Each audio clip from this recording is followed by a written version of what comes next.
இன்றைக்கி பாக்யலட்சுமி எபிசோடில் என்ன நடக்குதுன்னு பார்த்தீங்கன்னா, பழனி சார் பாக்யாவோட ரெஸ்டாரண்ட்டுக்கு வராரு. ஏன் ரெஸ்டாரண்ட் சரியாக ஓடலை அப்படின்னு கொஞ்சம் வாசலில் இருந்து பார்த்துட்டு அப்புறம் பாக்யாட்ட சொல்கிறாரு, இங்கே கார் பார்க்கிங் இல்லை, நான் வந்த அன்றைக்கி சொல்லணும்னு நினச்சேன், அதால் தான் இங்கே யாரும் வரமாட்டாங்க அப்படின்னு பேச்சு நடந்துக்கிட்டு இருக்கு. அப்போ இதுக்கு என்ன தான் பண்ணலாம் அப்படின்னு யோசிச்சுட்டு இருக்காங்க. உடனே பழனி சார் பார்க்குறாரு. அங்கேருந்து ரெஸ்டாரண்ட்லேருந்து கொஞ்சம் தள்ளி பார்த்தீங்கன்னா ஒரு பெரிய காலியான இடம் கிடக்குது. அதோட ஓனர் யார் அப்படின்னு பேசிட்டு அதுக்கப்புறம் பாக்யாட்ட சொல்கிறாங்க, அதுக்கு ஓனர்கிட்டலாம் பேசிட்டேன், வாடகை என்ன எதுன்னு பார்த்து நம்ம பேசிடுவோம், கார் பார்க்கிங்லாம் அங்கேயே விட்டுருவோம், அப்போ நம்மளுக்கு நல்லா ரெஸ்டாரண்ட் ஓடும் அப்படின்னு சொல்கிறாரு. உடனே பாக்யாவும் ரொம்ப சந்தோஷப்படுறாங்க. அதுக்கப்புறமா பார்த்தீங்கன்னா ஜெனியோட பாட்டி ஜெனியோட குழந்தைய ரொம்பவே கொஞ்சிக்கிட்டு இருக்காங்க. அந்த இடத்துல அந்த தாத்தா பாட்டி அந்த குழந்தை மட்டும் இருக்கிறா, ரொம்பவே கொஞ்சிக்கிட்டு இருக்காங்க. அதுக்கப்புறம் பார்த்தீங்கன்னா நிலா வரா.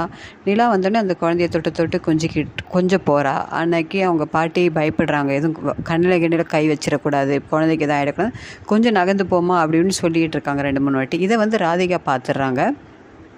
ராதிகா பார்த்துட்டு உடனே என்ன பண்ணுறாங்கன்னா, நிலாவை கூட்டிகிட்டு உனக்கு போர் அடிக்குதாவா, நான் உன் கூட விளாட்றேன்னு விளாடுறாங்க. விளையாடிட்டே இருக்கும்போது உடனே எழில் வந்துடுறாரு. ராதிகாவும் நிலா விளையாடுறது பார்த்து ரொம்பவே சந்தோஷப்பட்டு உடனே தன்னோட நிலா பாப்பாவை தூக்கிட்டு என்னம்மா ஆச்சுன்னு கேட்குறாரு.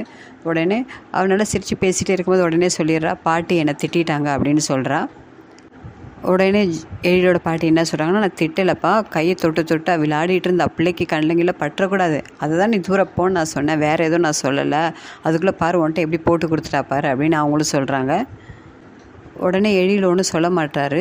உடனே தன்னோட நிலா பாப்பாவை தூக்கிட்டு தூரம் போயிடுறாரு. ஆனால் அவருக்கு கொஞ்சம் மனசு கஷ்டமாக இருக்குது. அந்த குழந்தைய கொஞ்சம் அளவுக்கு நம்ம பிள்ளையை கொஞ்சம் ஒரு ஃபீல் பண்ணுறாரு. ஆனால் தனியாக நிலாட்ட என்ன சொல்கிறாருன்னா, பாப்பா ரொம்ப குட்டி குழந்தைலாமா, அதுக்கு தான் பாட்டி தொடக்கூடாதுன்னு சொன்னாங்க, வேறு ஒன்றும் இல்லை அப்படின்னு சொல்கிறாரு.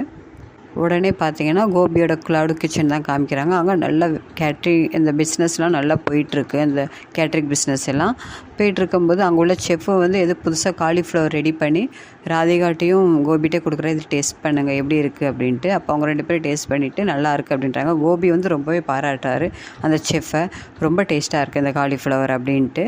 உடனே ராதிகா கண்ணு காமிக்கிறாங்க. உடனே செஃப்கிட்டையும் ராதிகா என்ன சொல்கிறாங்கன்னா, சுமாராக தான் சுமாராக இருக்குது, கொஞ்சம் மசாலா கூட இருக்குது அப்படி இப்படின்னு என்ன ஒன்று சொல்லி கொஞ்சம் அழுப்புறாங்க. உடனே கோபி சொல்கிறார், இல்லை ரொம்ப டேஸ்ட்டாலாம் இருக்குது காலிஃப்ளவர் அப்படின்னு சொல்கிறாங்க. சரின்ட்டு அன்றைக்கி செஃப் நீங்கள் போங்க, உங்களுக்கு வேலை இருக்கும் அப்படின்னு ராதிகா அனுப்பிச்சி விட்டுட்டு கோபிகிட்ட சொல்கிறாங்க, உங்களுக்கு பிஸ்னஸை பற்றி எதுவும் தெரியல, ரொம்ப பாராட்டினீங்கன்னா செஃப் எல்லாம் என்ன பண்ணுவாங்க, அப்புறம் வேலைக்கு லீவ் போட ஆரம்பிச்சிருவாங்க, அப்புறம் அவங்கள நம்ம கெஞ்சுற மாதிரி ஆகிடும், அதெல்லாம் ஓரளவுக்கு லிமிட்டோடு நடந்துக்கோங்க, இதால் தான் உங்கள் பிஸ்னஸும் ஃபஸ்ட்டு எல்லாமே வீணாயிருக்கு அப்படின்னு சொல்கிறாங்க.